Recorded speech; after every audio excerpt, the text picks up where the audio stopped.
I started Thoughtbot with 4 friends from college, and it took 3 of them deciding to leave after 2 years and just go get regular jobs.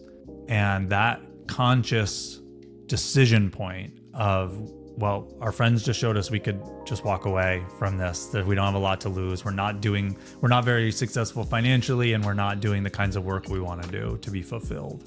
And needing and consciously instead deciding to stick with it put me and the other co-founder that decided to stick with it in a very different mindset. We started to say, well, our friends just showed us we have nothing to lose, so let's start working like we have nothing to lose. Be more willing to say no to the things that we don't actually want to do. And I literally took out a yellow line piece of paper and wrote a list of things we didn't want to do anymore and a list of things we believed in and wanted to do. And we started to wind down some customers that we didn't want to work with anymore. And fortunately, because I'm sitting here, you know the end of the story, which is once we started to do that, we started to be a lot more successful in the 2 metrics of success. It's financially successful, but also more happy and fulfilled in the work we were doing and the kind of company we were. All right, guys, welcome back to a brand new episode of the All Innovation, the AI podcast. We are sitting with another amazing leader here with us today. Chad's joining the show. Today, we're going to talk about how he's building business, how he's creating a mindset of better tomorrow than today, and how that increases your ability to accomplish amazing things. Chad, welcome to the show, man. We're excited to have you here. I'm excited to be here. Thanks for having me. Dante, let's get things started off, brother. Yeah, Chad, one of the things that I secretly admire about you is your ability to build a business that really lasts. A lot of businesses, they go out and try to conquer the world and they really fail. To kick things off, I would love to hear your take on what is it, or what are the few things that have led to being successful through time, do you feel? Yeah. Well, when we talk about longevity, Thoughtbot is about to celebrate our 22nd anniversary this summer. So that's what we Congrats. mean. Huge. And, I think one thing that,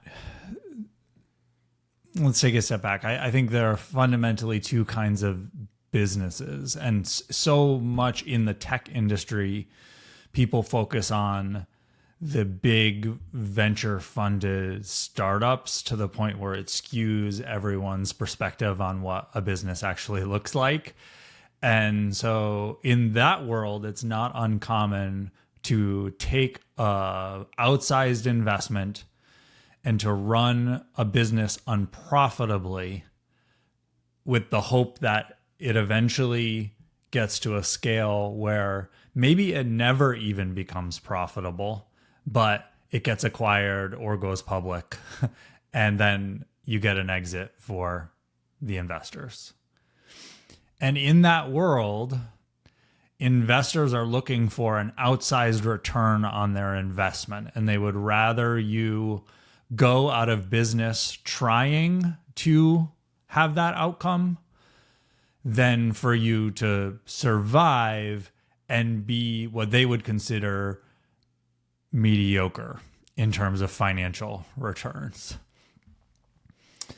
But when you're building a sustainable business for yourself and not for external investors, you don't need to be skewed in that way. You can instead say, I'm trying to create a business that lasts, that supports sustainably everyone who's involved, and we don't have external investors who are causing us to do anything other than that. And when you have that kind of business, not that it's easy to last a long time, but at least you don't have the artificial pressures to go big or fail or to get an outsized return for external investors.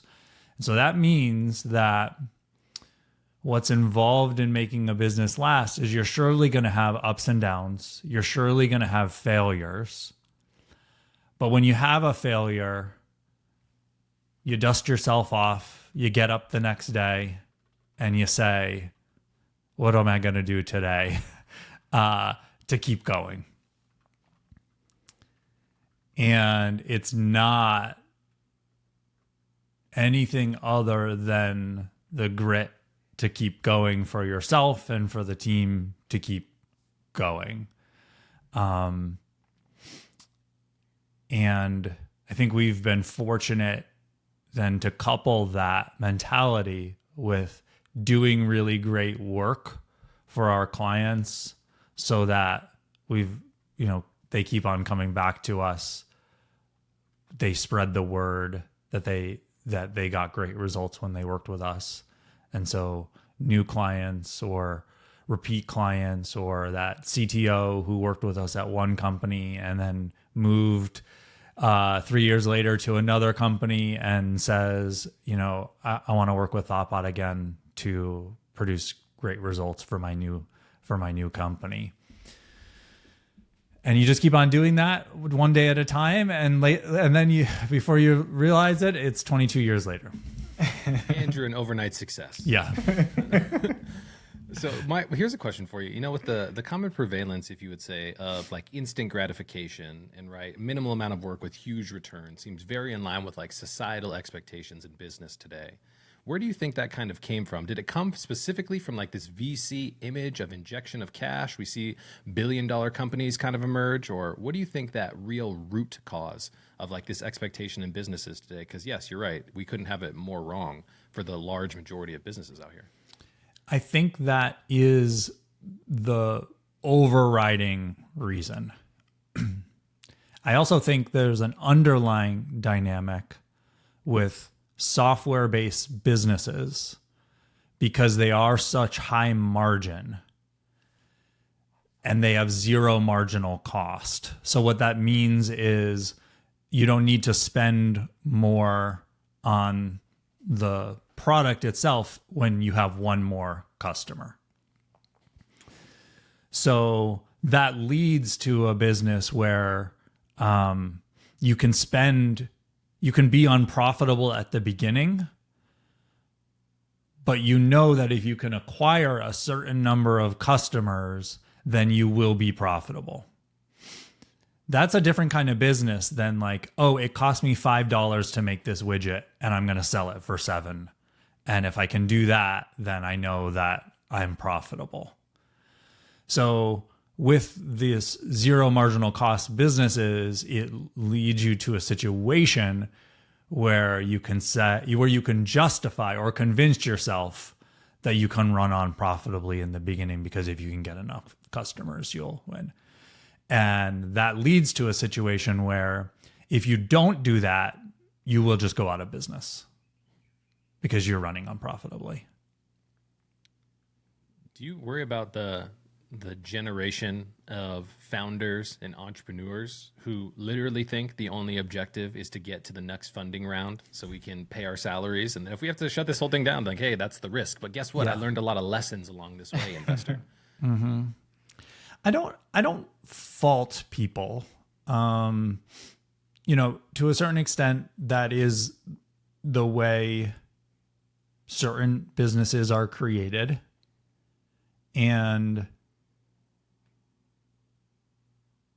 there may be another way to do it for some businesses, but there are businesses where, given all the dynamics, it makes sense, or you need to do it that way in order to have a chance of being successful.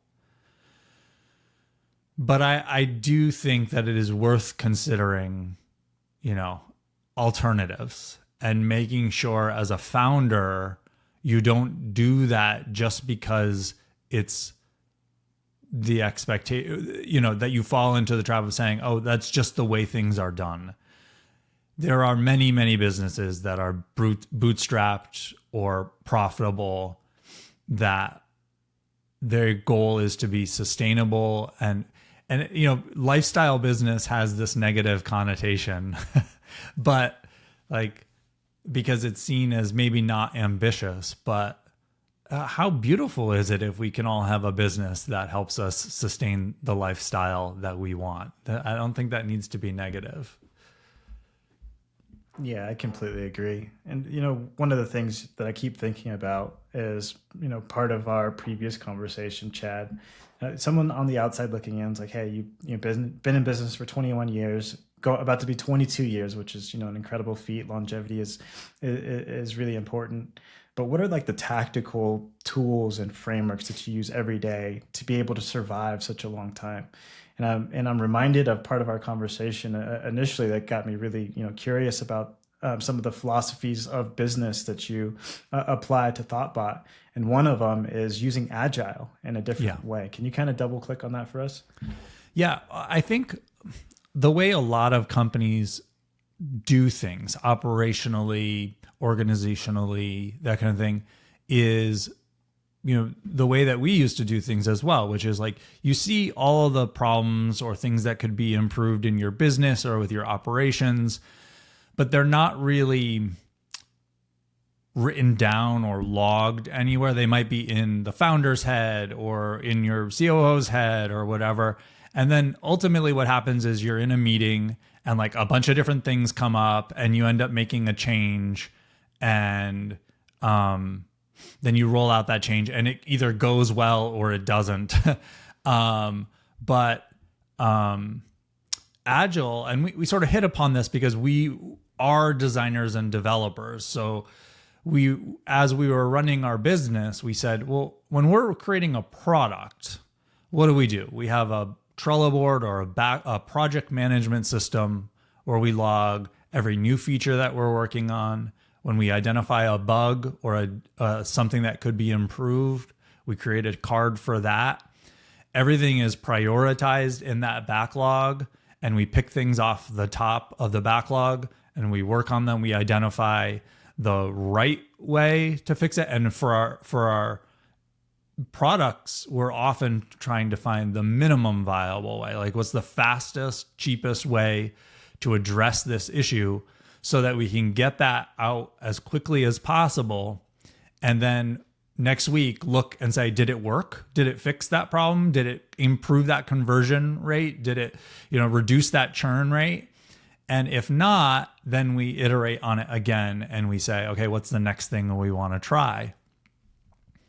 And it sounds, in retrospect, it's obvious. It's like, well, the business we're building is our most important product. That is our product. If we treat our business like a product and we use those same tools and techniques on our product as we do on our other products, that's a recipe for success. We know that it is. We know that agile iterative development is a great way to build products. So why don't we do that on the business itself? And that's what we hit upon, and that's what we do. So we have Trello boards. We actually use GitHub issues as well for everything that Thoughtbot does.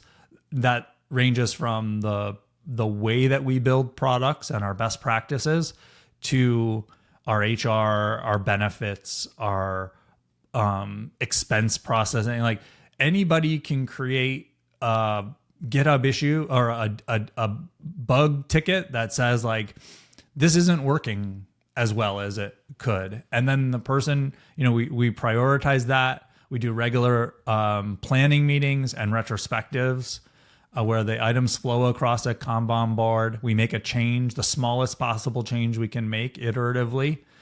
And then we revisit that and make sure that it worked, some time frame later. And I'm really proud of the fact that from a business perspective, it's let us tackle seemingly insurmountable changes, huge changes that might take years to actually do or have an impact. And instead, we've said, like, what's one small thing we can do right now to make this better? And when you reframe the target on we need to do everything perfect, but instead to just like, how do we make tomorrow better than today? And you just keep on doing that day after day or week after week, then over time it adds up to huge changes. And again, we see this on our products too. You have a churn problem on your product. You have a conversion problem on your product. you're not going to be able to do one single silver bullet change, which is going to fix that problem for you. You're going to identify one small thing to do. You're going to try it. You're going to measure it. You're going to see whether it worked, and you're going to do the next thing. And then over time, you'll get that 30% or that 50% decrease or increase in conversions or churn.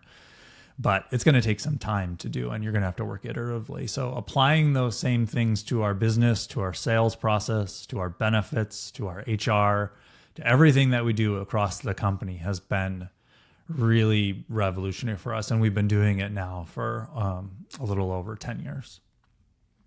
What I hear you say is there's no silver bullet, but there's definitely 100 golden BBs that we can shoot at all these problems, right? Which is super powerful.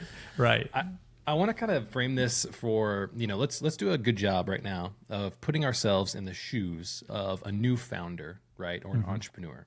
They often come from the place where they were rewarded, right, for leaving a bad situation and pivoting into this new situation, meaning I'm starting my own business. I'm the owner. I'm the king of my own castle. Now I'm building my business, right? But then you come to a head point. At some point in time, you recognize that we can't just wing this anymore, right? We need to get really tactical about how we start tackling these challenges, exactly like you kind of illustrated for us. But if it's so obvious, do you think that we're dealing with kind of the entrepreneurial mindset being addicted, if you will, to the chaos of trying to figure things out and do everything? Like, does that make sense? It does. I think this is where having a co-founder can be really great because typically you do get in a situation where one person is the visionary and the other is sort of the operator or the person who's helping execute things. And it doesn't even need to be the same person all the time. You can switch back and forth.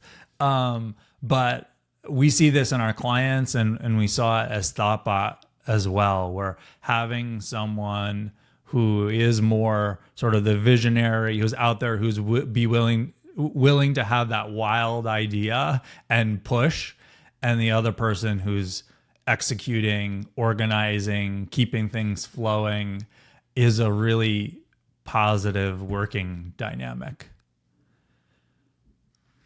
Yeah, and as you're talking about working dynamics, so much of the work environment and culture is changing every single day.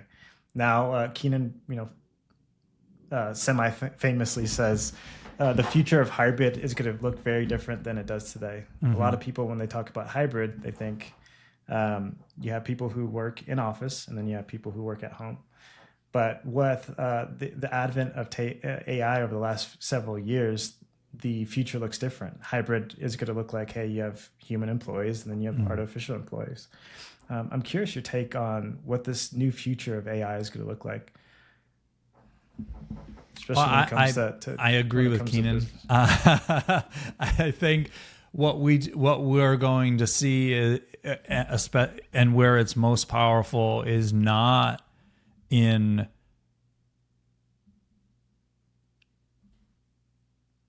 replacing whole people's work. It's more about how do I, as someone who is doing high level knowledge work, do more, empower myself to be more productive, to be more self-sufficient, to do more with less.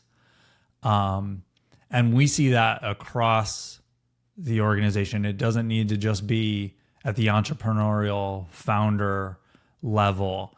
Our, operations manager is using ChatGPT and other AI tools to more quickly do research, to get technical questions answered where she might have historically had to ask me about something, those kind of things. So it's freeing, it's empowering her, and it's freeing me up to spend my time on more valuable things. So, and then when we think about agents or agentic stuff is where all the buzz, or a lot of the buzz, is right now. And so to break that down a little bit, that is the next step of what we'll see is AI agents that can actually do things for you. So what we mean by that is right now it is answering questions, generating reports, refining wording, that kind of thing. But to then be able to say, okay, that looks good, book that, and to have it book that reservation, or to fill out that form for you, or those kinds of things, is the next step. And that'll be very powerful when it gets to the point where we can have tools that in another window just start doing the thing that we ask them to do, and we're on to the next task that's on our list. And we're very close to that. I actually have a live stream every Thursday where I do development tasks using AI or implement features in our products that use AI. And I think it was 2 weeks ago we did a browser-based agent where we were just telling it to do things, and it was using our browser to do things automatically. So here's my question. Now, this is going to be asking you to get a little bit vulnerable. Did you ever have a moment where you see some of the headlines, right? CEO of NVIDIA comes out and talks about agentic AI, right? He's kind of one of the guys who really like pioneered the terminology from the public consumption perspective. And then OpenAI dropped Operator, right? So you pay $200 a month, and now you've got this agentic AI who can execute on all these different tasks. From Chad's position, did you ever say like, this sounds great, but it has to be bullshit? Or did you get your hands on the solution actually, and then you're like, oh my goodness, this is so much better than what I thought? What was your actual like digestion process like when you saw this tech? I've since the beginning, I've need to try this for myself, understand what is going into it.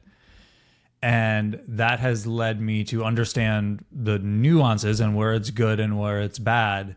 But when you act from a technical perspective, when you actually dig into what's happening, it's actually, now I'm not a machine learning scientist, but from a product perspective and capability perspective, it's relatively straightforward. It's not, it feels like magic, but it's not magic. So from a technology perspective, when agents started coming out, when ChatGPT launched Operator,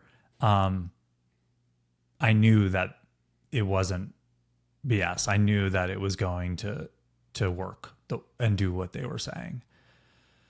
And I think that has been important to me from a Thoughtbot perspective and from a business perspective, because, having been around almost 22 years, we've seen lots of trends or fads come and go.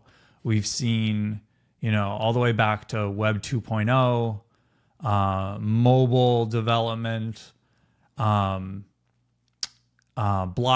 and crypto, and now machine learning and artificial intelligence.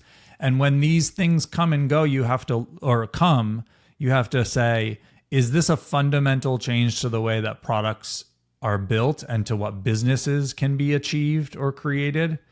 Or is it a fad? And when, as a consulting company, as people who build products, who work with clients, we've never trended towards the lowest common denominator.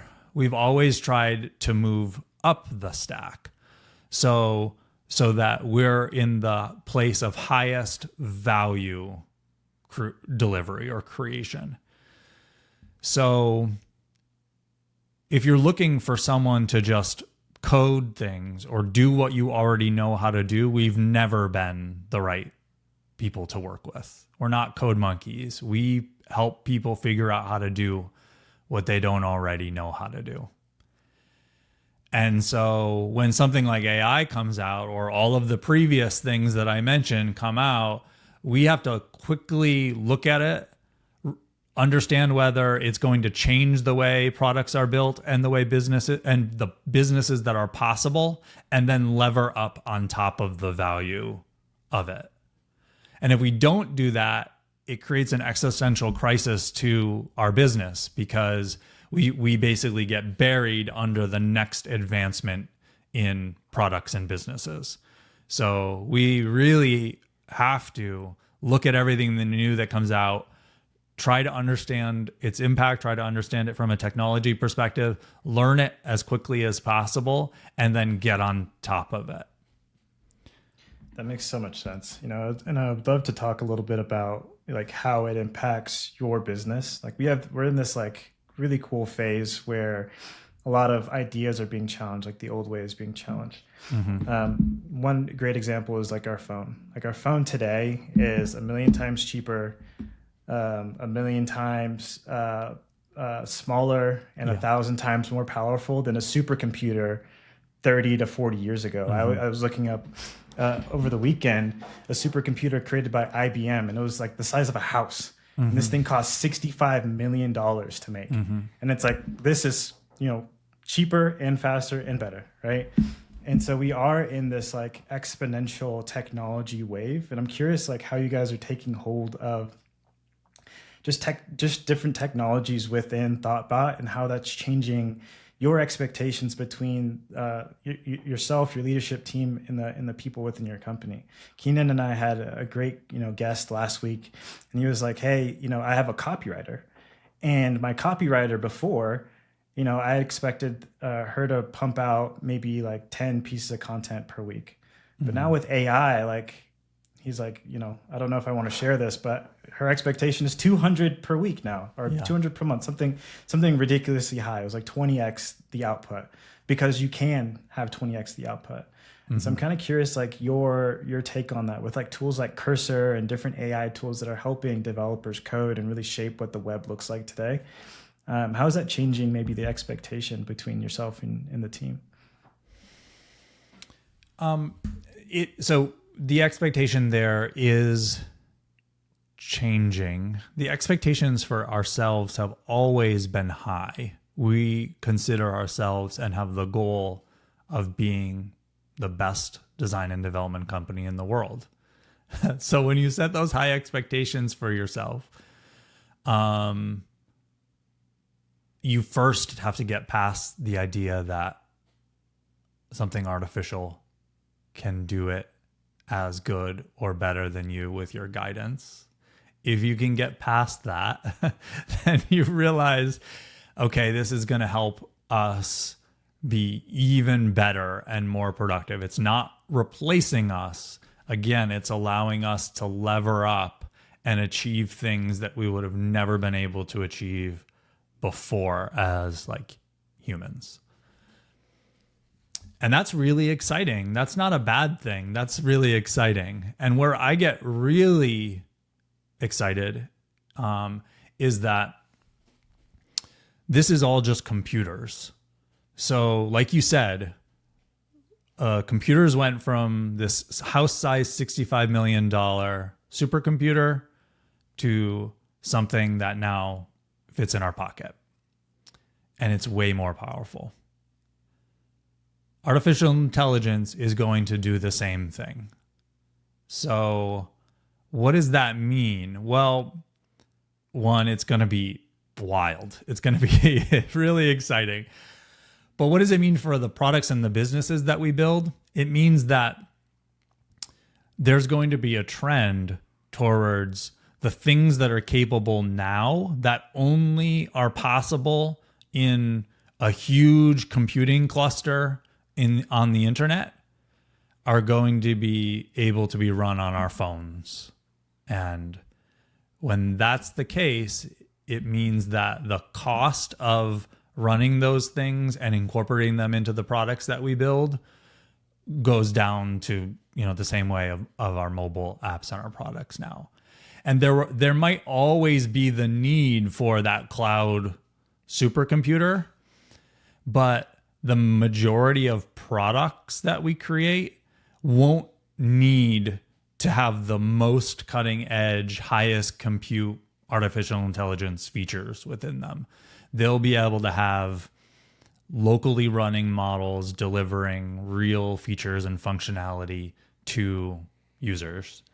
And so the cost is going to be a lot lower, but also privacy. Right now, if you want to use ChatGPT with your data, you've got to send all that data to ChatGPT.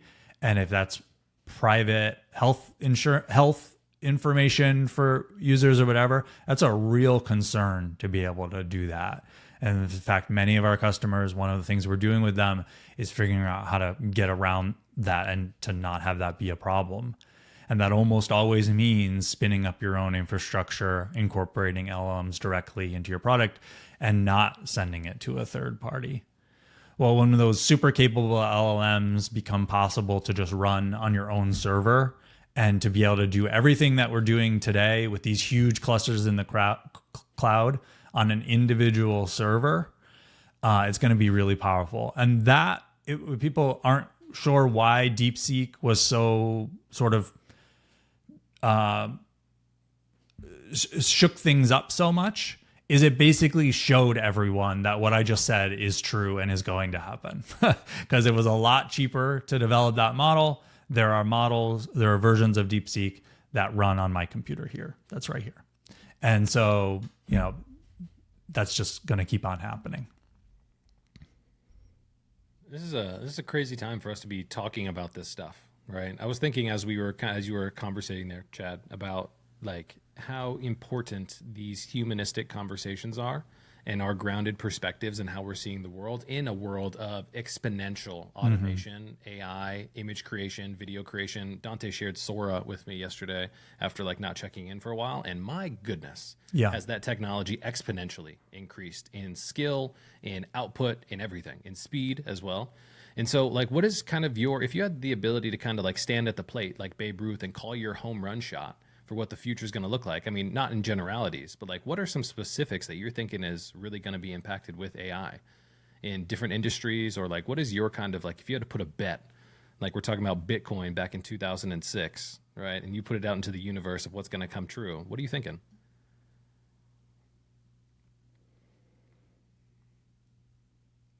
I think from a software development perspective, one of the reasons why software development is so impacted is because you can, it's mathematically provable. You can show, is this like I can prove that this code works the right way that I expect it to, that kind of thing. And so it creates this virtuous cycle of being able to generate something that is then provable in terms of whether it works or not. That is a little bit different than like writing a report based on some research or that kind of thing, because like it might not be as concrete of whether it's true or the correct thing. And that's why people think when it comes to software development that like software development is dead, right? Or will be. Now, I don't think that that's the case. I think what we're going to see is, again, it's going to empower both people who are technical now and people who aren't technical now to achieve things that weren't possible before, rather than, so as me like I'm not I'm not worried, because I know that, again, we've never been code monkeys. If we already knew what to do, then there was always already someone else who was lower cost, outsourced. You could just get them to write the lines of code for you. So as a product person, as a senior person who knows much more than just the lines of code to write, I'm not worried. I'm excited about being able to speak out an idea and to have those lines of code that I already knew how to write anyway get written for me. And I'm excited for the technical founder who has an idea to be able to do that in the future. And there's no real question in my mind on a long enough time scale, we will get to the point where you're able to speak that idea and it's able to generate a working application that has, when you actually look at the code, it's high enough quality to say, this is good, and we can build a business on it. We're not that far away with some nudging to be able to do that now. And so to be able to do that in the future is very exciting. Do you almost think about this as kind of like a great equalizer?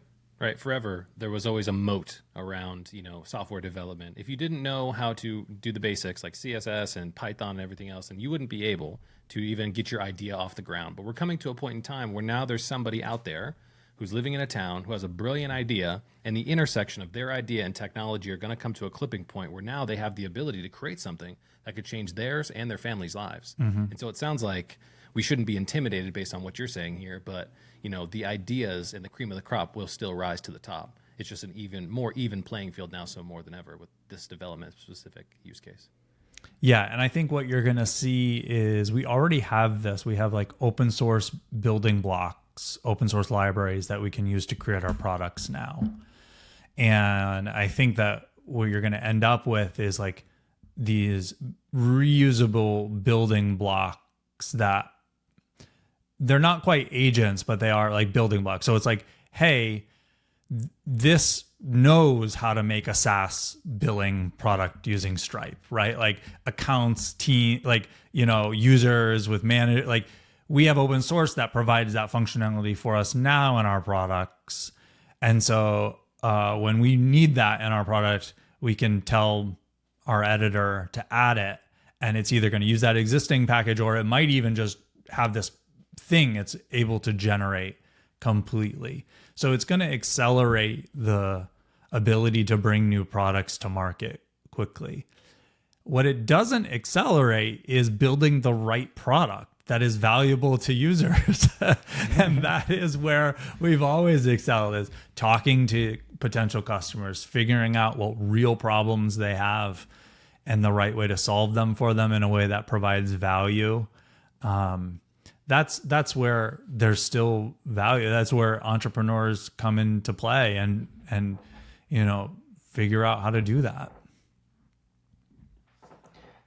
Chad, with so much information about building businesses in AI, speaking to you today has really grounded my understanding of where some of this technology is headed, especially in the development space. I'm curious your take on this idea of a leader needing to create marketing or create, in collaboration with others, like be the face of a company. So founder-led marketing is a big initiative. Leader-led marketing, if you're not a founder. I'm curious your 2 cents on this idea. Well, it's really the only thing that I know, especially in our line of work. Like, we've always taken the tack that the more we share, the more we put ourselves out there in terms of being clear about who we are, what we do, what we believe.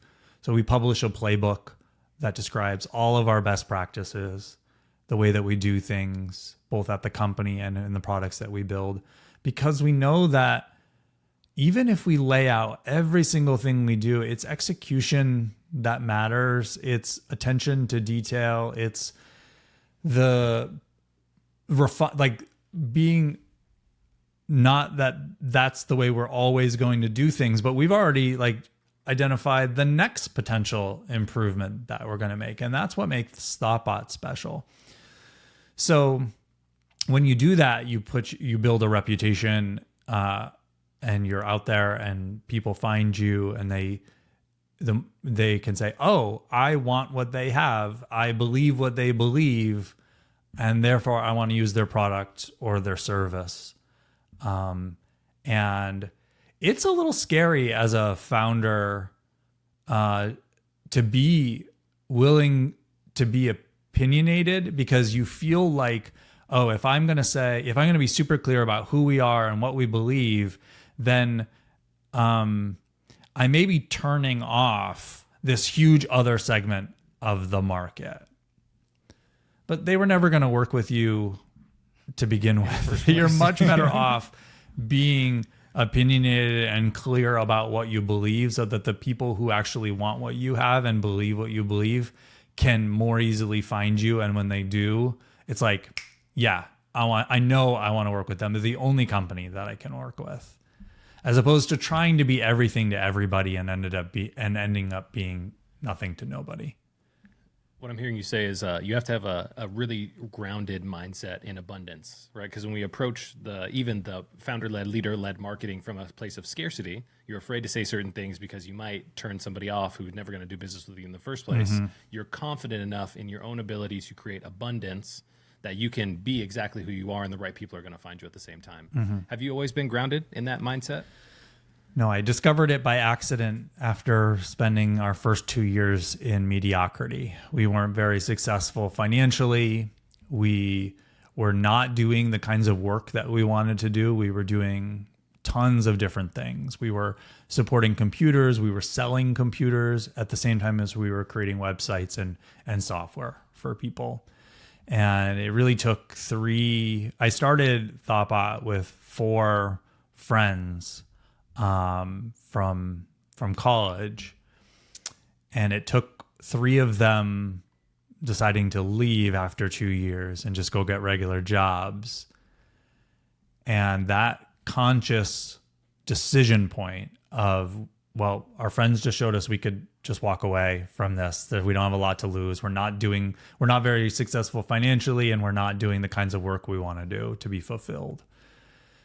And needing and consciously instead deciding to stick with it put me and the other co-founder that decided to stick with it in a very different mindset. We started to say, well, our friends just showed us we have nothing to lose. So let's start working like we have nothing to lose.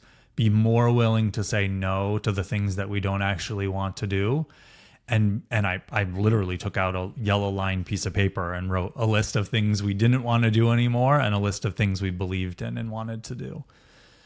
And we started to wind down some customers that we didn't want to work with anymore. And,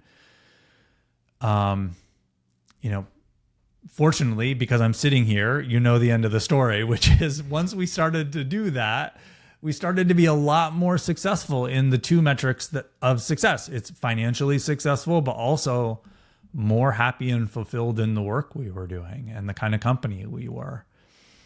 And again, it just that hard lesson learned of being clear about who we are and what we do helps people who want what we have and believe what we have believe what we do find us.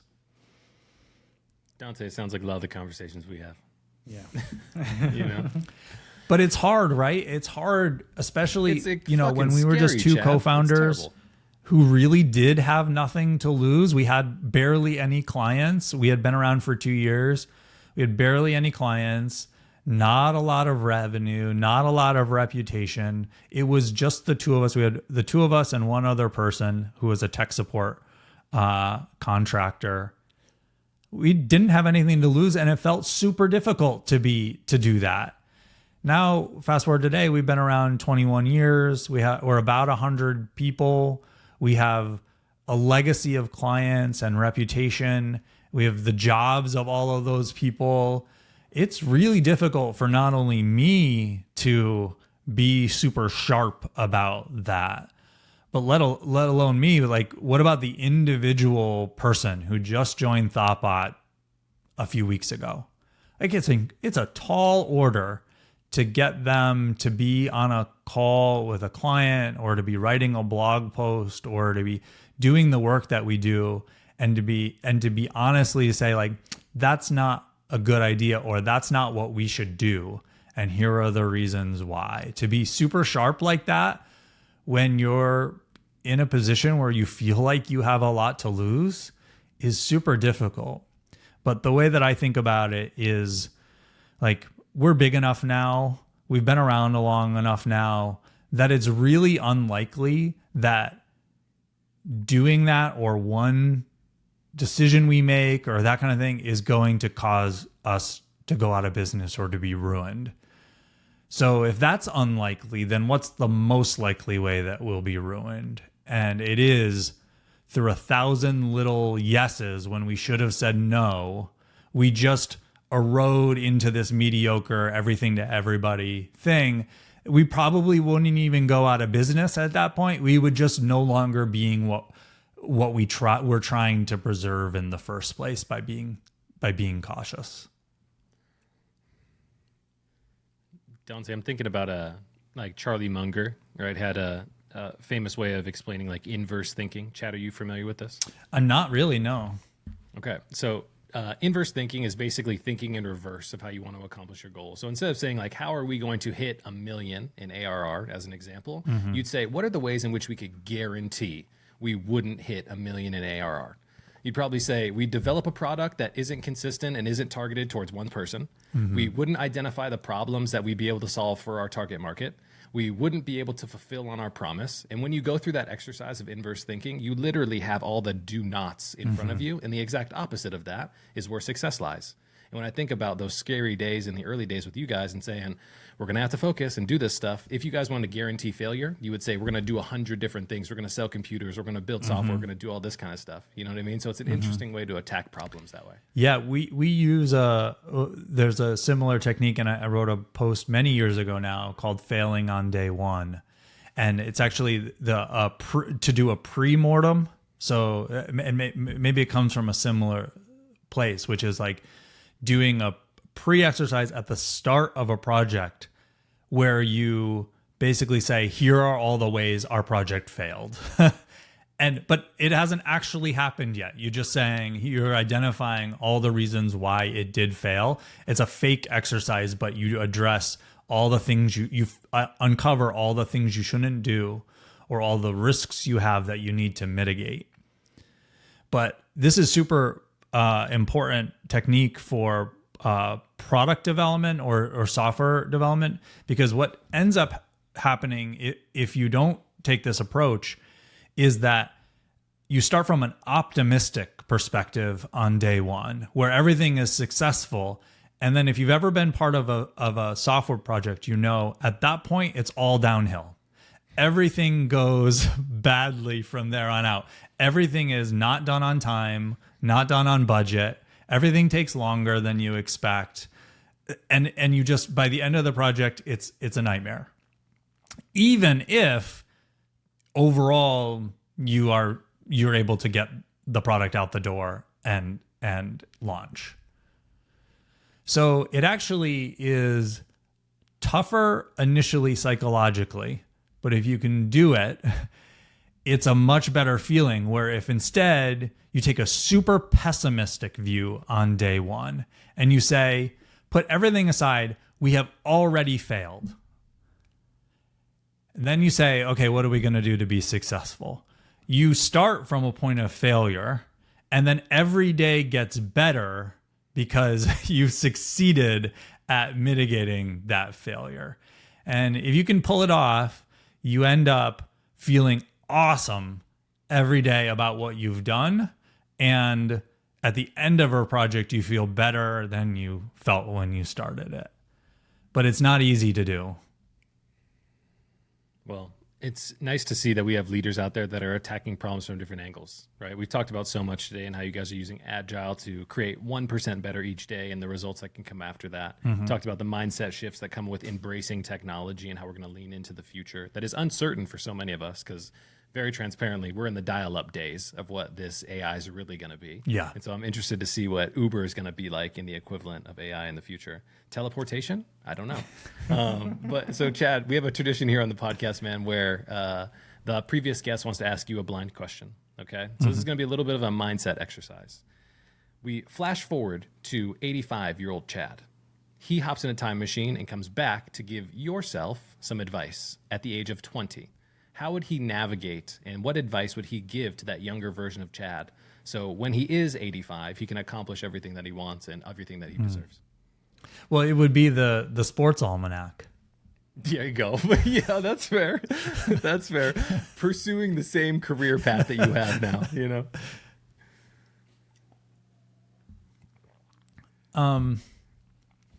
Well, it sounds a little redundant, but it would be that, you know, especially since it was that mistake that I made early on about not being super clear about who we were and what we do.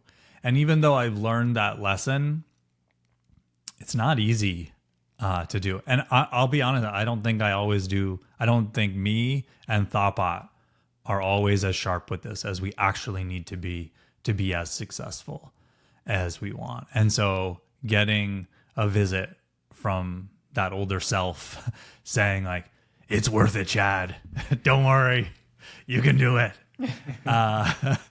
Would probably be the motivation I need to keep it going. Well, sometimes the best advice is the most simple, man. Well, Chad, we can't thank you enough for everything that you're doing at Thoughtbot and just coming here and blessing the stage with us, man, and talking about your perspectives of innovation. It's been an amazing conversation, man. Thanks for joining us. I'm happy. Really appreciate it. Happy to do it. Thank you. Thank you for all the great questions and conversation. And that's the pod. We'll catch you guys in the next one.